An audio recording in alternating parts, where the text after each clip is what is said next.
Historians of England in the Middle Ages helped to lay the groundwork for modern historical historiography, providing vital accounts of the early history of England, Wales and Normandy, its cultures, and revelations about the historians themselves. The most remarkable period of historical writing was during the High Middle Ages in the 12th and 13th centuries, when English chronicles produced works with a variety of interest, wealth of information and amplitude of range. However, one might choose to view the reliability and nature of particular works. It is from these that much of our knowledge of the Middle Ages originates. Early Middle Ages. Prior to the boom in historical writing in the High Middle Ages, the number and quality of works from England's earlier period is often lacking, with some notable and bright exceptions. Later historians lamented the gaps in this period and usually explained it by way of Viking invasions. In the 12th century, William of Malmesbury said, "In many places in England that knowledge of the deeds of the saints has been wiped out, in my opinion, by the violence of enemies." Listed chronologically by author's death. Dates represent the historical period covered by the work. Works and authors listed are not exhaustive. These are the major and most significant historians and chroniclers of the period. Gildas, On the Ruin of Britain. Bede, Ecclesiastical History of the English People AD 1 to 731. History of Britain 809. Asser, Life of King Alfred 893.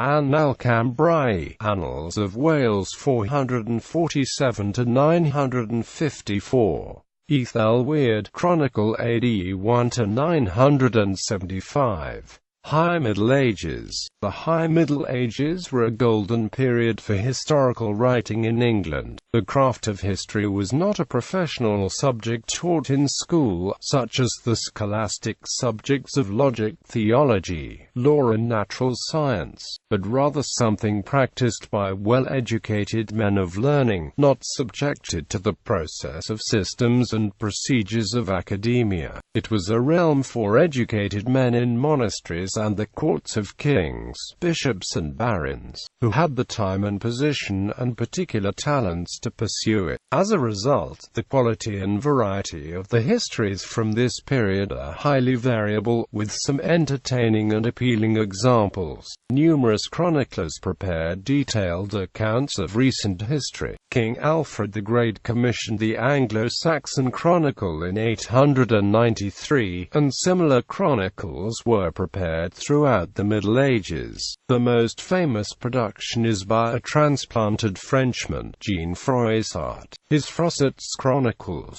written in French, remains an important source for the first half of the 100 Years' War. After the Norman conquest of 1066, there was an explosion of interest in English history. It has been theorized this was due in part to the native English desire to reclaim the cultural identity from the debacle of 1066.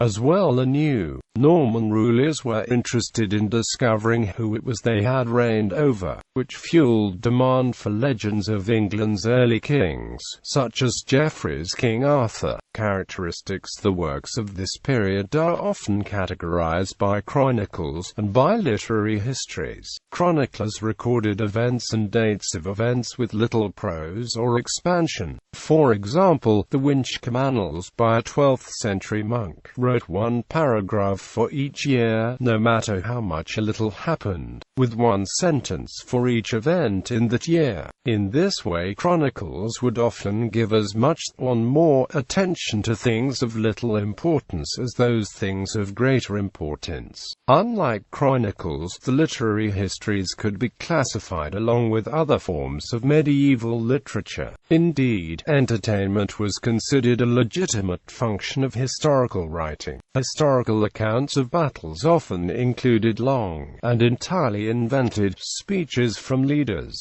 Histories were as much a part of medieval literature as other forms, such as the Romance. Most of them endeavor to be readable, arming themselves, as Roger of Wendover does, against both the listless hearer and the fastidious reader, by presenting something which each may relish, and so providing for the joint profit and entertainment of all. Another characteristic of the histories of the period is that they borrowed heavily from other writers, often directly copying entire works as their own. For example, Henry of Huntingdon's History of the English is only one quarto original, relying in many places on Bede's Historia Ecclesiastica. This process would often be compounded as later writers would copy these works in full or part. Bede was highly regarded by historians of this period, and later historians lamented the fact that the 223-year period between Bede's death in 735 and Eadmer's History of Recent Events was sparsely represented. William of Malmesbury said of Bede, "After him you'll not easily find men who turned their minds to the composition of Latin histories of their own people." Henry of Huntingdon referred to Bede as that holy and venerable man, a man of brilliant mind. For writing contemporary history, historians could draw on their own eyewitness accounts, reports from those they met, and primary source documents such as letters. A good network of contacts was essential, and taking many journeys was common. Clerics assigned to the courts of kings would often have the best access to information, such as Roger of Howden in Henry I's reign. Although some monks, such as William of Newburgh, never left their monastery, yet he was able to obtain considerable information through the network of storytelling and gossip which existed in the theoretical seclusion and silence of monastic life. List of historians listed chronologically by author's death.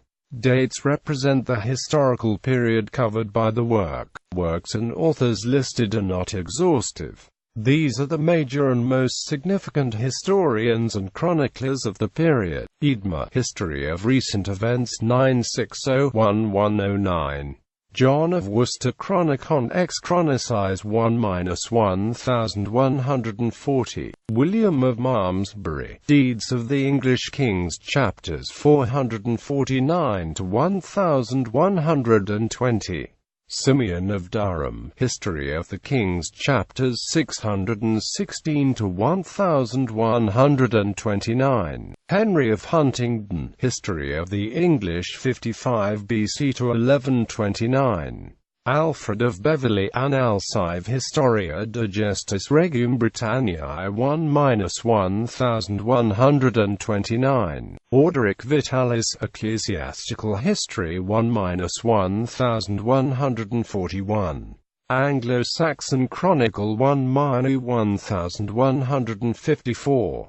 Deeds of King Stephen 1-1154. William of Newburgh, History of English Affairs 1066-1198. Gervase of Canterbury, Chronicle 1135-1199. Ralph of Diceto, Images of History 1148-1202. Roger of Howden, Chronicles 732-1201. Walter Map, Trifles of the Court. Gerald of Wales, Itinerarium Cambriae 1191, Descriptio Cambriae 1194. Ralph of Coggeshall, Chronicle 1066-1224. Roger of Wendover, Flora's Historiarum 1202-1235. Matthew Paris, Chronica Myra. Piers Langtoft, Langtoft's Chronicle. Nicholas Trivet, Annals ex Regum Angliae 1135-1307.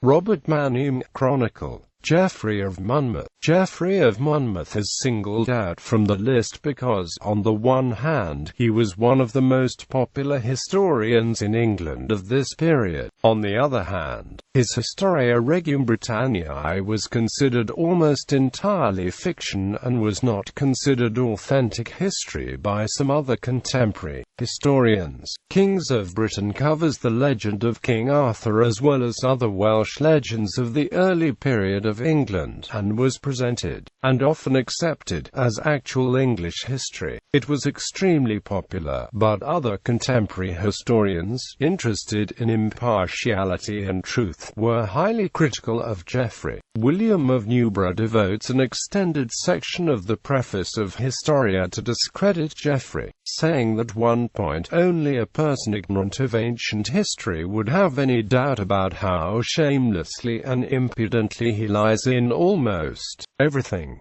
The discussion over the historical basis for King Arthur continues to this day.